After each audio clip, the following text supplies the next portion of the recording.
Salut Toki, chapeau Toki en ligne, bonjour, bonsoir comme d'habitude, je sais pas quand vous regarderez la vidéo ou simplement si vous allez la regarder. Jus d'orange pressé, il n'y a rien de tel pour commencer la journée. On va continuer la collection les amis, on va enchaîner. On continue sur la collection horreur, il y en a encore beaucoup, j'en ai pas terminé avec vous. Donc on va commencer sans plus tarder avec du très très lourd. Avec Vincent Price, Peter Lorre et Boris Karloff, adaptation du roman d'Edgar Allan Poe. Le Corbeau, donc The Raven, voilà, réalisé par... je sais pas. Voilà, mais excellent, très bonne adaptation. J'aime beaucoup la parodie qu'ont fait les Simpsons du Corbeau, justement. Jamais plus, dans les premières saisons. Voilà. Le Corbeau. Ensuite, on enchaîne avec, je crois que c'est un film grec de Kostas Kararianis, vu le nom c'est possible, avec Donald Pleasence et Peter Cushing. La secte des morts vivants. Donc voilà, pas vu celui-ci, film de 1976. Voilà, la secte des morts vivants. La terreur des morts vivants. Voilà, en collection Neo Publishing, recto verso. Donc avec John Nolan notamment, on connaît pas. Film de Norman J. Warren, là je connais. Avec le visuel et la jaquette moderne, on va dire c'est ce visuel-là. Je préfère celle-là. Terreur des morts vivants. Ensuite, on a L'homme invisible avec Lon Chaney, je crois. Claude Rains, non pas Lon Chaney. Voilà, donc film de Universal Monsters que j'avais eu, vous voyez encore sous blister à 3,9€ à Cora. Ensuite, The Ghoul, le fantôme vivant avec Boris Karloff. Voilà, dans la version remasterisée. Donc film pareil, vraiment vieux, hein, film 2, je sais pas si je peux voir l'année. J'ai pas l'année. J'ai pas révisé. Non, j'ai pas l'année. Donc en noir et blanc, bien évidemment. Donc The Ghoul, le fantôme vivant. Voilà, un autre petit film culte. De Russ Meyer, avec un cinéma toujours très coloré et très particulier. Donc ici on a Motor Psycho. Voilà, donc je crois que c'est un dégénéré un petit peu motard, quoi. Voilà, Motor Psycho. Killer Clowns from Outer Space, qui est réalisé par Stephen Chiodo, qui est vraiment un putain de divertissement, vraiment excellent. Voilà, des clowns tueurs venus de l'espace, génial. Toujours pas vu, mais très content de l'avoir, de Manicoto, donc c'est Dr. Rictus, qui avait gagné notamment le Festival d'Avoriaz, alors je sais plus en quelle année. Mais c'était une belle distinction quand même. Donc avec Larry Drake, qui joue dans Darkman, qui est l'acteur principal. On a Holly Marie Combs, donc qui joue dans Charmed, je crois c'est Prue ou Piper. Et Glenn Quinn qui joue dans Angel, je vois pas qui c'est. Donc Dr. Rictus, ça a l'air d'être un petit peu dans la même veine que Le Dentiste. Donc je pense que pareil, ça doit être un bon petit film. Si vous l'avez vu, n'hésitez pas à me le dire. Ensuite, Witch House 2, je n'ai pas le premier, je sais pas ce que vaut celui-ci, je l'ai vu dans un lot. Bon, ça doit pas être exceptionnel quand même. Celui-là est très bon, Le Bal de l'horreur de Paul Lynch, assez lent mais vraiment bien sympa avec Jamie Lee Curtis et Leslie Nielsen. Le remake, contrairement à beaucoup, moi j'aime bien, mais l'original est vraiment cool. Il y a une petite plus-value, je trouve. Ensuite, le très très bon, peut-être un de mes films de loup-garou préférés, Wolf, de Mike Nichols, avec Michelle Pfeiffer et Jack Nicholson. Vraiment excellent celui-ci. Si vous l'avez jamais vu, vous pouvez y aller, les yeux fermés, mais les yeux ouverts, c'est quand même mieux pour voir un film. Ensuite, un film que j'adore de... alors je sais plus, Dick Maas, je crois. L'ascenseur, alors vraiment souvenir d'enfance, celui-ci mes parents l'avaient en VHS et il me terrorisait comme film. J'ai longtemps eu la peur des ascenseurs par rapport à ça. Donc Dick Maas, qui a fait le très bon Amsterdam et le très sympa Predator dans les dernières années. Un film que j'aime énormément aussi, La Cité des Enfants Perdus, qui est le premier Jean-Pierre Jeunet, je crois, qui est en tout cas celui que j'ai vu en premier, avec Ron Perlman, Dominique Pinon, qu'on verra dans plein de films, Jean-Claude Dreyfus. Vraiment excellent.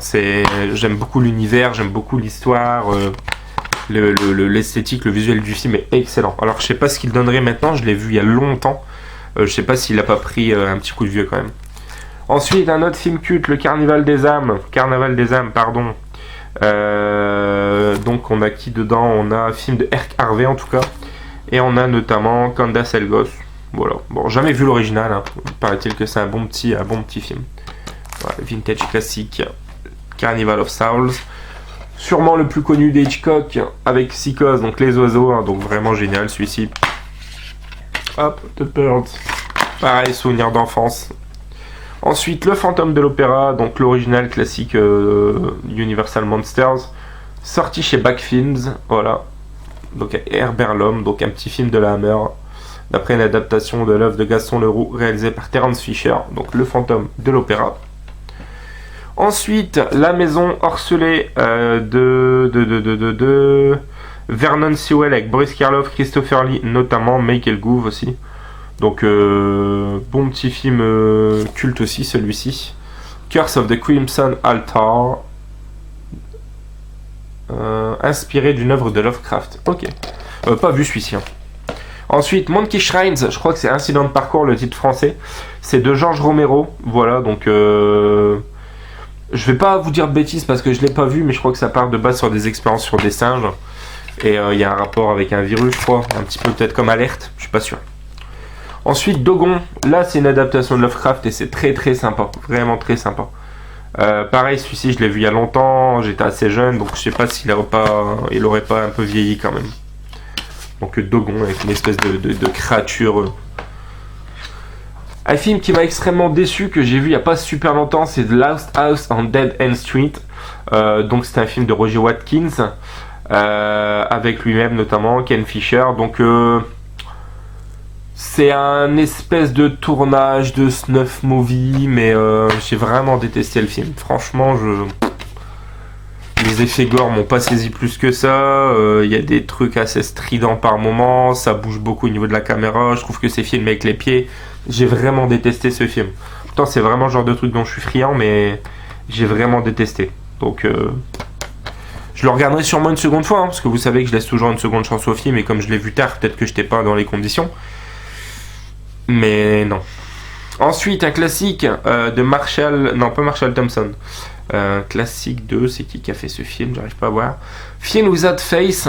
Voilà, donc je sais plus c'est quoi le titre français. Chez Goldie là. Voilà. Donc dans la Cayman Classic Horror Collection avec Marshall Thompson. Voilà. Ensuite, celui-là très bon, je l'ai vu il y a 1 ou 2 ans, je crois. De Norman J. Warren, donc c'est Satan's Slave. Le rythme est assez lent. Mais le film est plutôt bien cool quoi, avec Michael Gove, donc bien connu, donc chez Neo Publishing. Et le visuel moderne, c'est celui-ci pour la jaquette, je préfère amplement celui-là. Donc Satan's Slave. Ensuite, le cultissime Frankenstein avec Boris Karloff de James Whale, le film. Voilà. Le cultissime également film de William Castle avec Vincent Price, La nuit de tous les mystères. Hop, donc House on Haunted Hill. Ensuite, film de Robert Olivier, meilleur des B-movies, Le château de Frankenstein. Donc, j'arrive pas à voir ça avec qui. C'est un film italien, celui-là avec Rossano Brazzi, Luciano Pigozzi. Voilà, c'est de Robert Olivier. On pourrait le mettre avec le cinéma italien à la limite. Ensuite, La furie des vampires avec Paul Naschy, réalisé par Antonio Gimeno. Ensuite, Zem, très très bon celui-là, des monstres attaquent la ville, je crois le titre original, le titre français pardon. Film des années 50 avec des fourmis géantes, c'est une critique en gros du communisme. Donc film de 1954 exactement, voilà. Donc ouais, anglais sous-titré français, donc hyper content d'avoir ce film, je l'ai vu pour pas très cher sur Amazon, je suis très très content de l'avoir. Et on avait terminé la précédente vidéo avec L'Emprise avec Matthew McConaughey, et là on termine avec Emprise avec Matthew McConaughey, pardon, et là on termine avec L'Emprise, donc The Entity, donc excellent celui-ci de Sidney Furie, voilà, avec Barbara Hershey, donc ouais, très très bon celui-là, une histoire de possession de fantômes un petit peu, vraiment particulière mais vraiment cool.